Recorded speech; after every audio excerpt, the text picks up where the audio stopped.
Assalamualaikum warahmatullahi wabarakatuh. Perkenalkan, nama saya Imam Arifin, mahasiswa program studi komunikasi dan penyiaran Islam Universitas Muhammadiyah Yogyakarta, akan memberikan ceramah Islami sebagai berikut.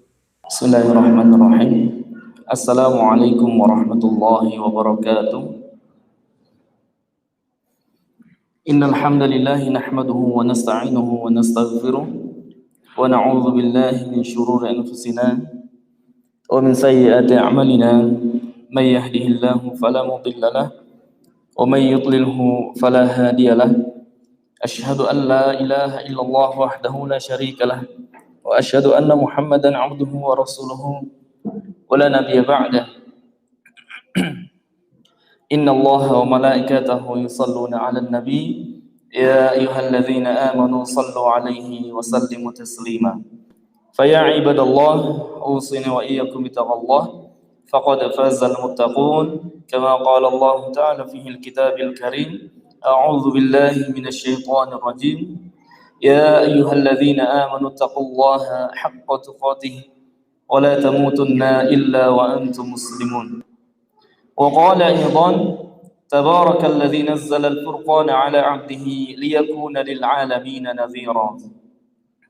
Yang pertama, tentu yang terhormat Ketua Takmir Masjid Taqwa beserta dengan pengurus takmir yang lainnya, yang saya hormati semua hadirin yang hadir di masjid ini maupun yang tidak hadir di masjid ini.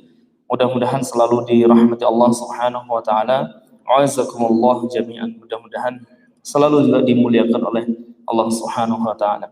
Alhamdulillah, segala puji bagi Allah yang masih memberikan kesempatan kepada kita untuk bisa hadir di tempat ini, untuk bisa hadir di majelis ini, di masjid ini, selepas kita menunaikan salat fardu, salat maghrib berjamaah, lalu kemudian kita lanjutkan dengan ta'lim, kita belajar bersama.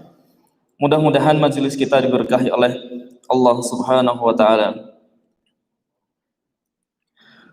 Salawat dan salam selalu tercurahkan kepada habibana wa nabiyyana Muhammad sallallahu alaihi wasallam yang telah membimbing umat manusia, yang telah membimbing kita semua dengan risalah-risalahnya yang mulia, dan beliaulah contoh terbaik good looking yang patut untuk kita teladani setiap aktivitasnya, dan mudah-mudahan kita bisa istiqomah untuk terus meneladani dan menjalankan semua syariat dan sunnahnya sampai kita kembali kepada Allah dalam keadaan husnul khatimah insyaallah. Ikhwani fillah, azanallahu wa iyyakum jami'an. Pada kesempatan kali ini kita akan sedikit membahas tentang good looking yang akhir-akhir ini menjadi perdebatan dan menjadi dialektika atau menjadi omongan banyak orang. Tetapi nanti pada kesempatan hari ini nanti kita akan membahas sisi good looking dari sisi yang lain. Apa itu good looking dan lain sebagainya. Pada kesempatan kali ini luar biasa sekali, Masya Allah. Pertama kali setelah sekian lama tidak melaksanakan kajian atau aktivitas di masjid, tetapi kemudian hari ini Allah hadirkan kembali, kita bisa beraktivitas di sini, dan mudah-mudahan kita terus berdoa, mudah-mudahan negara kita dan seluruh dunia ini segera sehat, segera pulih dari wabah corona ini. Bapak Ibu sekalian, ikhwani fillah, azanallahu wa iyyakum jami'an. Pertanyaan yang simpel sekali yang berkaitan dengan tema kita pada kali ini adalah good looking itu apa gitu. Apa itu good looking? Kalau kita flashback pada beberapa waktu yang lalu, seolah-olah good looking itu kok mengerikan sekali. Bahkan kemudian ada yang menyebutkan good looking itu salah satu dari cara masuknya intoleransi atau radikalisme. Tentu tidak menjadi benar hal-hal seperti itu. Walaupun mungkin ada kasuistik, tapi tidak semuanya benar. Nah, kita berbicara tentang good looking itu apa sebenarnya? Makna good looking itu apa? Maka kalau kita pelajari dari sisi bahasa, makna good looking itu hanya berkutat pada dua hal. Good looking itu ya kalau laki-laki ya tampan, kalau perempuan ya cantik. Jadi itu makna secara bahasanya begitu. Tetapi apakah makna good looking itu hanya bersifat zahir saja? Apakah makna good looking yang disebut sebagai good itu baik, looking itu penampilan? Itu adalah penampilan yang zahir saja. Nah, nanti kita akan bahas dari sudut pandang Al-Qur'an tentang makna good looking itu sendiri. Baik, sebelum nanti kita membahas tentang masalah itu, ada beberapa hal yang ingin saya sampaikan. Pada intinya begini Bapak Ibu sekalian, siapapun diri kita, selama kita manusia, itu pasti diciptakan oleh Allah dalam keadaan good looking, itu pasti Pak. Pasti good looking. Tidak ada yang tidak. Ya, kalau kita mencari membahas good looking dari sisi makna tadi, setiap manusia, siapapun kita, laki-laki, perempuan, ya, semuanya good looking. Kenapa? Allah sendiri yang berfirman demikian kan dalam Quran surah At-Tin itu di ayat keempat, laqad khalaqnal insana fi ahsani taqwim. Manusia, Allah membahasakan di situ dengan insan, bukan laqad khalaqnal, misalnya laqad khalaqnal ladzina amanu atau laqad khalaqnal muslimin misalnya. Tapi insan, semua manusia itu diciptakan oleh Allah dalam kondisi yang ahsanut taqwim, sebaik-baiknya ciptaan. Itu Allah yang berfirman. Maka tidak bisa kita pungkiri bahwa manusia sejak kecil, manusia semuanya adalah makhluk yang good looking, penampilannya baik. Itu pasti. Semuanya. Nah, dan fitrahnya memang begitu Bapak Ibu sekalian. Fitrahnya manusia itu mesti senang dengan yang penampilannya bagus kan? Senang dengan yang good looking. Adakah manusia misalnya panjenengan misalnya, Bapak Ibu sekalian, senang nggak lihat anaknya kucel, rambutnya semrawut nggak jelas misalnya? Senang nggak Pak? Senang nggak Bu? Tidak. Pasti kita lebih senang dengan yang good looking. Anaknya bersih, penampilannya bagus, bajunya rapi, rambutnya bersih dan lain sebagainya. Itu adalah hal-hal yang kemudian menjadi penting untuk kita perhatikan. Karena memang tadi fitrahnya manusia itu mesti good looking, mencari yang enak dipandang. Contoh kasus begini Bapak Ibu sekalian, kita berbicara tentang hadis Nabi Muhammad SAW, bahwa ada sebuah riwayat mengatakan begini, ketika kemudian engkau ingin melihat atau kemudian ingin menikahi seorang perempuan, maka yang pertama kali dilihat apa? Li jamaliha, kecantikannya. Itu sabda Nabi, dan para ulama sepakat bahwa hadisnya itu sahih. Artinya tidak dipungkiri bahwa fitrahnya manusia, terlebih laki-laki, melihat yang pertama yang dilihat dari seseorang itu mesti apa? Fisiknya, parasnya, cantiknya. Kalau perempuan sama, perempuan juga begitu. Ketika mengiyakan seseorang laki-laki, misalnya ada seorang datang, seorang laki-laki, seorang ikhwan datang untuk melamar. Lalu kemudian boleh si perempuan itu menilai pertama dari sisi good lookingnya. Nah, artinya begini, good looking itu tidak harus penampilannya kulitnya bersih, putih, lalu kemudian rambutnya kayak opa-opa gitu misalnya. Tidak harus begitu. Tetapi asal kemudian dilihat nyaman, dilihat tenang, dilihat membahagiakan, mendamaikan, maka itulah yang disebut sebagai good looking atau penampilan yang baik. Nah, maka tadi Nabi saja mengajarkan yang demikian. Walaupun sekali lagi, zahir itu tidak menjadi penentu atas nilai yang ada di dalam batin seseorang. Tetapi boleh kita melihat seseorang itu dari sisi penampilan awalnya. Itu boleh saja. Nah, sama halnya begini, kita berbicara tentang fitrahnya manusia. Panjenengan tentu tahu bagaimana kisahnya Nabi Yusuf alaihissalam. Ketika kemudian Nabi Yusuf di penjara itu gara-gara apa? Nabi Yusuf di penjara itu gara-gara apa kira-kira? Kalau dalam sejarah yang biasanya kita pelajari, Nabi Yusuf ini bahasa guyon, bahasa apa namanya bercandanya ya. Nabi Yusuf di penjara itu gara-gara ganteng. Ya enggak, Pak? Ya enggak, Bu? Nabi Yusuf di penjara itu gara-gara apa? Ganteng. Karena Nabi Yusuf tidak mengikuti apa yang diminta oleh Zulaiha. Masya Allah. Jazakumullah khair. Maka kemudian Nabi Yusuf alaihi salam difitnah lalu kemudian dipenjara.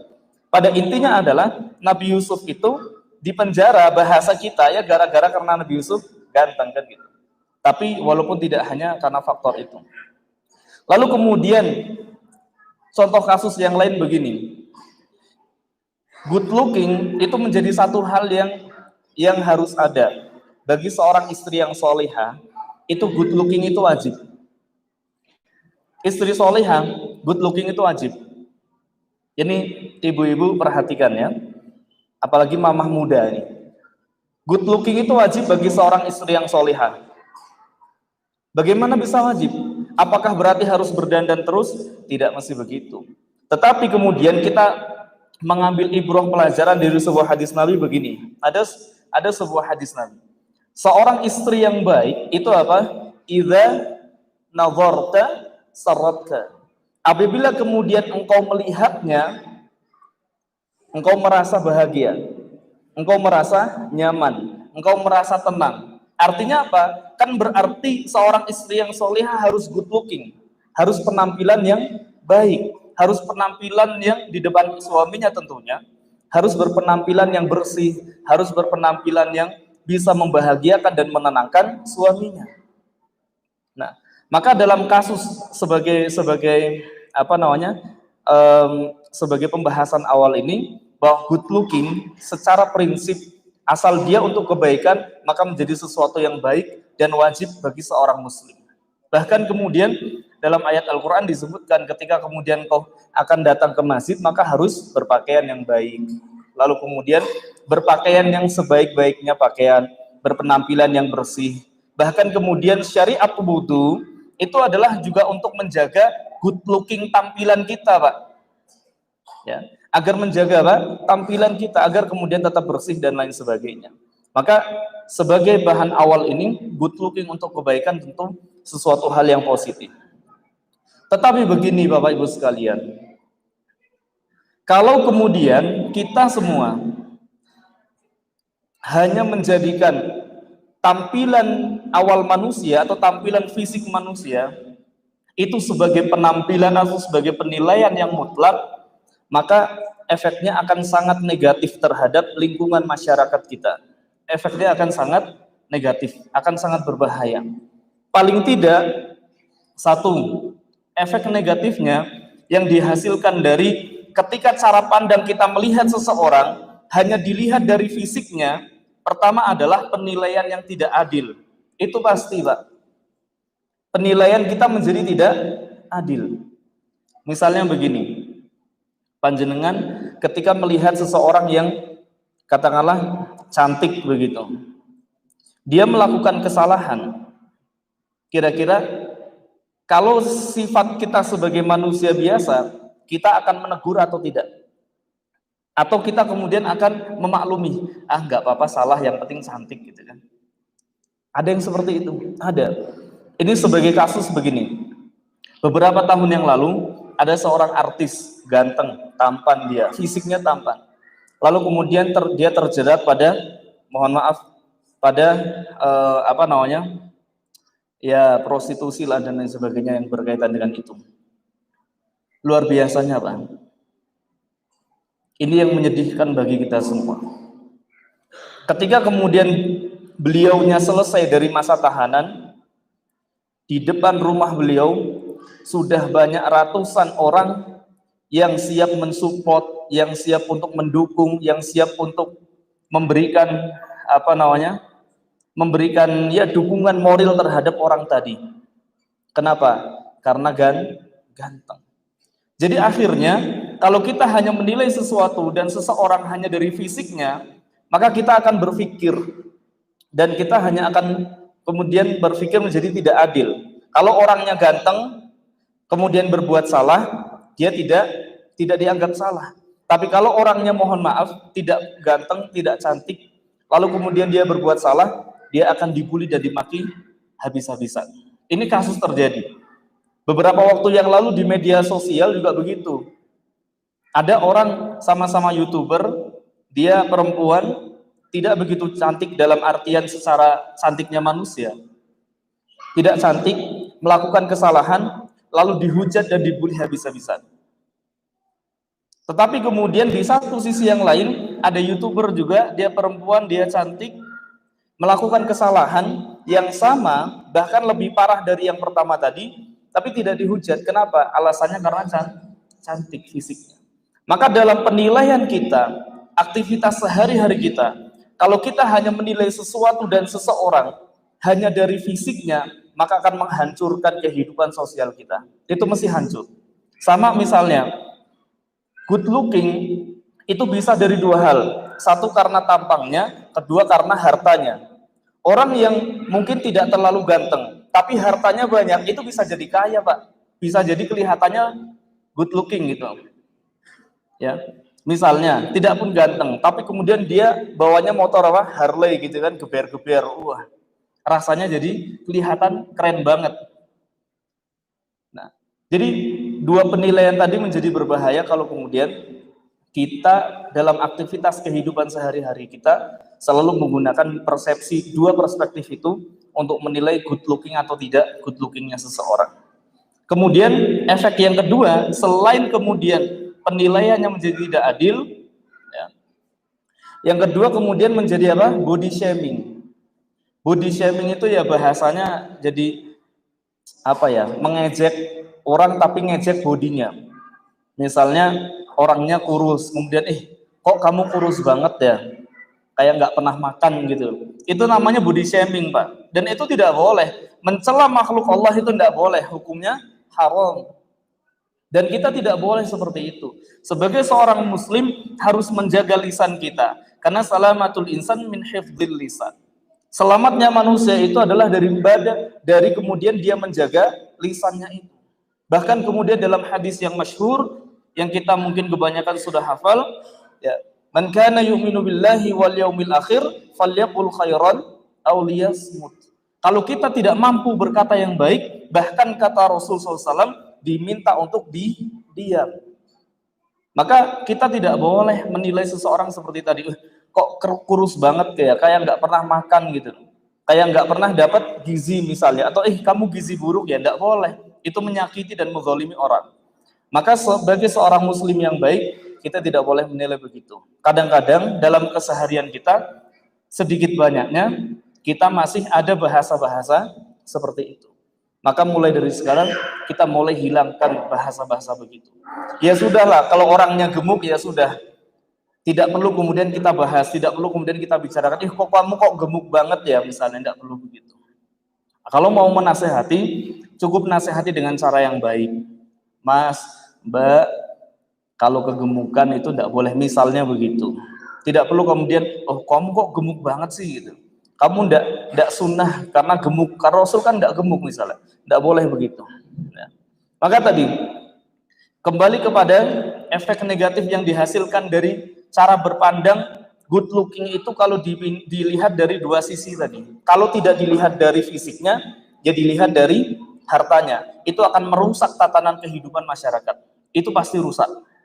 Coba misalnya ada orang kaya berbuat salah, panjenengan berani menegur? Kita berani menegur kesalahan orang itu? Kebanyakan mungkin tidak. Kenapa? Takut. Apalagi misalnya yang berbuat salah pejabat.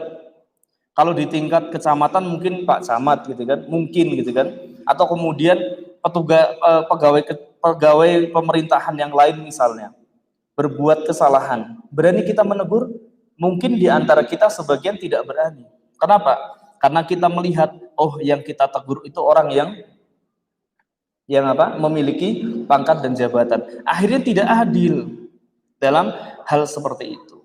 Maka tadi, cara pandang seorang muslim terhadap good looking itu atau penampilan yang baik bukan dari fisiknya, bukan juga dari hartanya. Maka pertanyaannya kemudian menjadi simpel begini. Bagaimana cara kita melihat seseorang, Bapak Ibu sekalian? Bagaimana cara kita melihat seseorang itu atau menilai seseorang?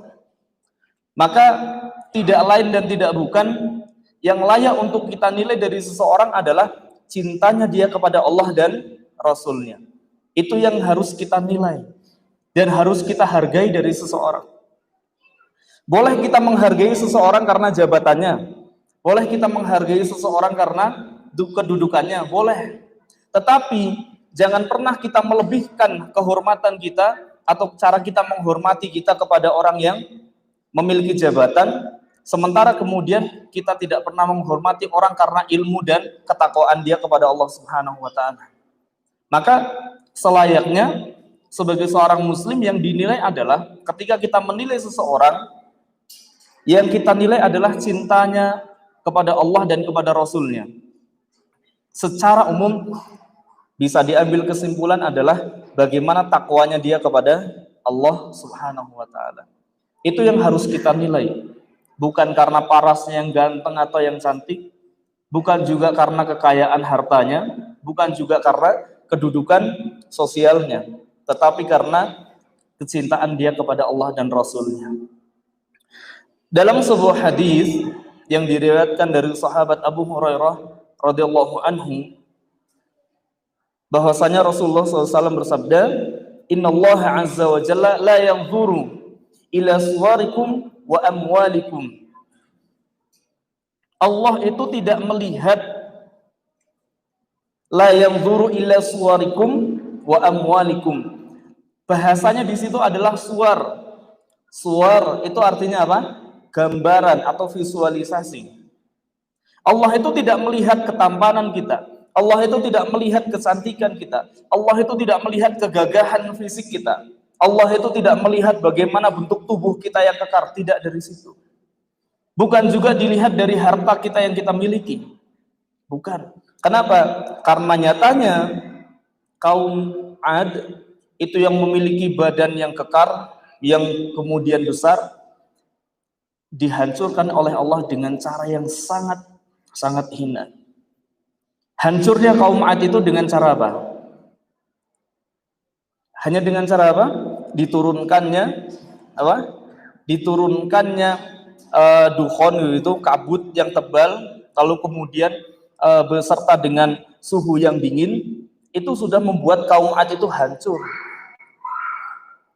Bagaimana juga kemudian ketika kita melihat tentaranya Fir'aun yang begitu kekar dan begitu tegap, tetapi juga hanya dihancurkan dengan apa? Dengan lautan.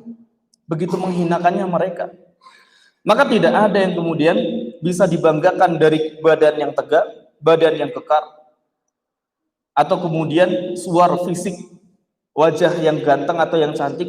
Tidak ada yang bisa dibanggakan dari situ. Ketika kemudian digunakan untuk hal-hal yang tidak baik. Ketika kita tegap, badan kita kekar, badan kita bagus, fisik boleh bagus, ganteng, cantik, tapi untuk kebaikan, untuk mendekatkan diri kepada Allah, untuk dakwah, itu insya Allah bernilai pahala. Tapi kalau kemudian tidak, maka justru akan bernilai dosa. Lalu kemudian dalam hadis itu disebutkan lagi, walakin innama yanzuru ila qulubikum wa a'malikum. Tetapi kemudian Allah itu hanya melihat. Perhatikan kalimatnya. Innama dalam bahasa Arab itu namanya adatul hasab. Itu pembatasan. Artinya hanya dibatasi. Maka secara bahasa, seolah-olah dalam hadis itu Rasulullah SAW mengatakan begini, walakin innama yanzuru ila qulubikum wa a'malikum. Akan tetapi Allah hanya melihat seseorang itu ila qulubikum wa a'malikum, dari hati dan amalnya. Itu yang dilihat oleh Allah Subhanahu wa taala. Maka dalam hadis ini memiliki ibrah yang luar biasa, Bapak Ibu sekalian. Betapa kemudian Allah tidak menilai penampilan yang baik atau good looking tadi itu dari suaranya, tampilan fisiknya, Ya, suwar itu artinya gambar. Kalau dalam bahasa Arab, suwar itu artinya gambar. Kalau wajah itu wajhun.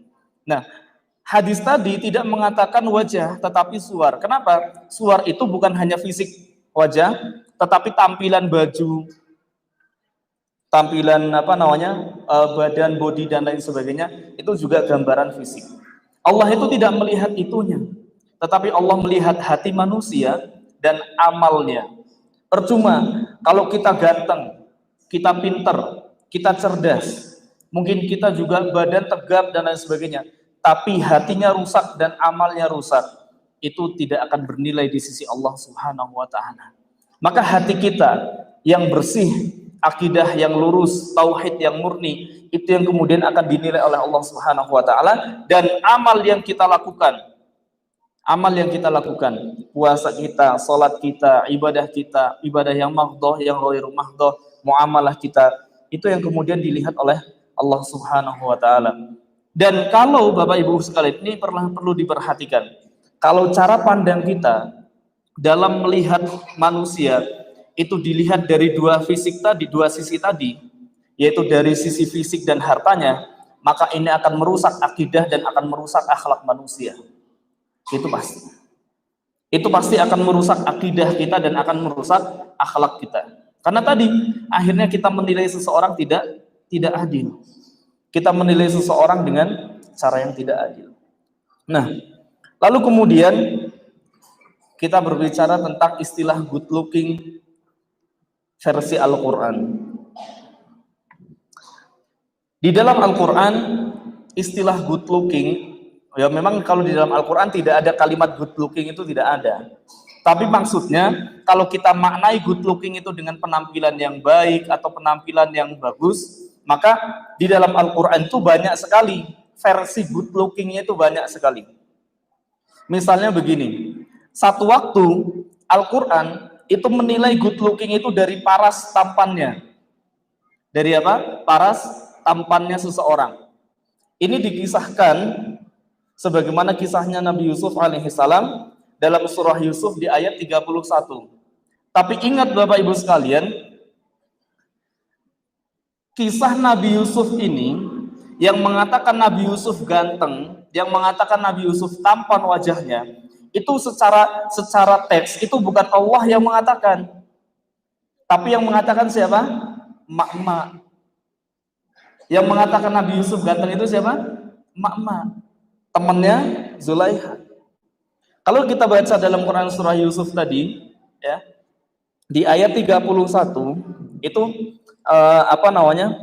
di kalimat terakhirnya, falamma ra'aynahu akbarnahu wa qata'na aydiyahunna wa qulna hasyallahi ma hadza basharan in hadza illa malakun karim. Artinya kemudian ketika Nabi Yusuf alaihi salam sudah diminta keluar oleh Zulaiha, lalu kemudian yang di situ ada emak-emak tadi, temannya Zulaiha itu. Kemudian kata Zulaiha, maka tak kala wanita itu melihatnya, ya emak-emak temannya Zulaiha itu melihatnya itu, mereka kagum kepada apa? Keelokan atau ketampanan wajahnya Nabi Yusuf alaihi salam, dan mereka melukai jari atau tangannya dan berkata, Maha sempurna Allah, ini bukanlah manusia. Sesungguhnya ini tidak lain hanyalah malaikat yang mulia. Maka yang mengatakan tampan itu sebenarnya adalah mak-mak temannya Zulaiha itu. Allah hanya kemudian membahasakan dengan bahasa Al-Quran tadi. Maka satu sisi Al-Quran menyebutkan good looking itu dari sisi apa? Tampannya. Dan itu tidak masalah. Tidak apa-apa. Ketika kemudian sekali lagi digunakan untuk kebaikan-kebaikan, maka akan bernilai kebaikan tadi. Sementara kemudian pada kesempatan yang lain, yang disebut good looking menurut Al-Quran itu adalah seseorang yang memiliki tubuh yang bagus dan indah. Artinya tubuh secara fisik tubuhnya itu. Dan ini dikisahkan ya sebagaimana kisah Nabi Musa alaihi salam dalam Quran surah Al-Ahzab di ayat 69. Nanti panjenengan silahkan buka surah Al-Ahzab di ayat 69. Di dalam di ayat tersebut sebenarnya mengisahkan begini. Ini kisahnya,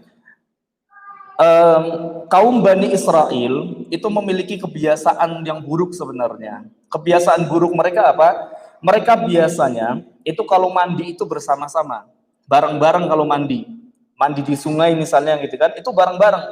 Ya laki-laki ya perempuannya campur semua, mandi bareng-bareng di situ. Nah, lalu kemudian satu waktunya Nabi Musa alaihissalam itu diajak untuk mandi bersama di situ. Tetapi kemudian Nabi Musa alaihissalam tidak mau. Nah, karena Nabi Musa tidak mau, lalu kemudian diejek dan difitnah oleh kaum Bani Israel tadi dengan apa? Ejekan bahwa Nabi Musa alaihissalam memiliki kecacatan tubuh sehingga Nabi Musa tidak mau mandi bersama.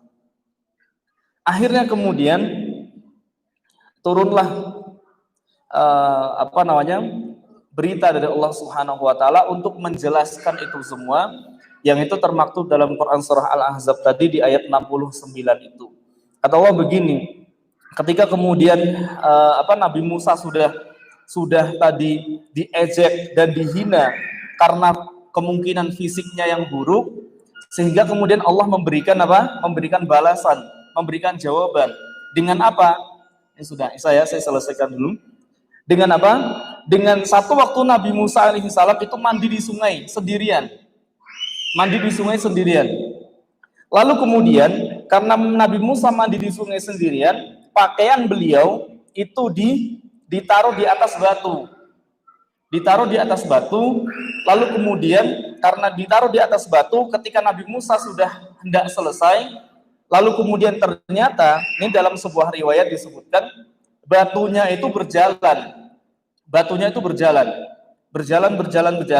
sampai kemudian kan tadi di atas batu itu ada bajunya Nabi Musa alaihissalam. Lalu kemudian berjalan sampai kepada kelompok Bani Israel tadi, kaum Bani Israel itu, dan berhenti di situ batunya. Lalu kemudian apa yang terjadi?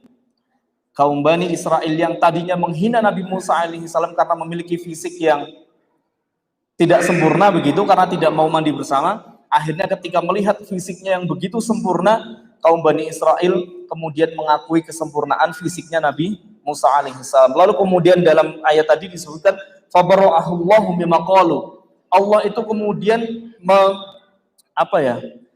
itu melepaskan diri atau kemudian membersihkan dari apa yang dikatakan oleh Bani Israel. Itu good looking dari sisi fisik, dan itu tidak apa-apa sebenarnya. Ya. Dan sebagai penutup, good looking dari dua hal tadi, rupanya maupun fisiknya, itu tidak apa-apa. Tidak masalah. Tetapi ingat, kalau kita memiliki kelebihan dari Allah bahwa kita good looking dengan sisi yang tadi itu, maka harus kita syukuri. Maka tema kita adalah good looking, karunia yang harus kita syukuri. Bagaimana kemudian kesempurnaan Allah yang Allah berikan kepada kita harus kita syukuri. Harus kemudian kita bersyukur terhadap itu. Dan di dalam Quran surah Fatir itu ada di ayat pertama, nanti panjenengan buka, ada kalimat begini. Ini kalau di awal ayatnya kan alhamdulillahi fatirus samawati wal ard ja'ilil malaikah rusulan uli ajtanihan, atau kemudian di dalam qiraat yang lain agak berbeda, ajnihatim masna wa thulatha wa ruba yazidun. Allah mengatakan yazidun, ya, fil khalqi ma yasha. Yazidu artinya itu Allah menambahkan pada ciptaannya sesuai dengan kehendak Allah Subhanahu wa taala. Jadi memang dalam kehidupan manusia itu ada yang dilebihkan kegantengannya oleh Allah Subhanahu wa taala dibandingkan dengan orang-orang yang lain, ada yang dilebihkan kecantikannya dibandingkan dengan yang lain. Itu sesuatu hal yang wajar, sesuatu hal yang biasa. Tetapi ingat sekali lagi bahwa semuanya itu tidak akan bermakna kalau kegantengan itu, kecantikan itu tidak memancarkan cahaya ilahi, tidak memancarkan cahaya Allah Subhanahu wa taala. Maka dalam surah At-Tahrim disebutkan nuruhum yas'a baina aydihim wa bi aymanihim. Yang penting adalah bagaimana kita memancarkan cahaya kepada di sekeliling kita. Itu yang paling penting. Antum ganteng enggak masalah, tapi cahaya, sinaran cahaya antum itu bisa menyinari di sekeliling kita. Lalu kemudian dalam Quran surah Al-Fat, dalam surah Fat, ya, Al-Fat itu di ayat ke-29, di ayat terakhir, itu juga Allah mengatakan demikian, simahum fi wujuhihim min atharis sujud. Jadi yang penting manusia itu adalah tak ada tanda-tanda dari sujudnya. Ada tanda-tanda dari sujudnya. Dan kata para ulama, ini yang kemudian kami nukilkan dari tafsir Al-Madinah Al-Munawwarah, ya, Markas Ta'zimul Quran. Ini adalah Markas Ta'zimul Quran yang diawasi oleh Syekh Profesor Dr. Imad Zuhair Hafidh. Dalam tafsirnya beliau mengatakan begini, yang disebut simahum fi min athari sujud, min athari sujud adalah cahaya yang dipancarkan dari wajahnya itu. Jadi antum hitam, kita hitam, tapi dari wajah kita memancarkan cahaya ilahiyah itu lebih baik daripada kita yang berwajah putih. Ya. Maka ini Allah yang kemudian mengatakan demikian. Dan kemudian kami tutup dengan surah An-Nur di ayat ke-35. Itu sudah jelas sekali. Nanti kalau panjenengan baca, tentu itu surah ayat yang masyhur. Allahu nurus samawati wal ard ila akhir ayat. Dalam tafsir Al-Qur'an, dalam tafsir beberapa tafsir mengatakan yang disebut nur di situ adalah cahaya Al-Qur'an. Maka kalau kita ingin wajah kita bercahaya, kita ingin menampilkan dan memancarkan cahaya kepada di sekeliling kita, maka cahayailah kita dengan cahaya Al-Qur'an.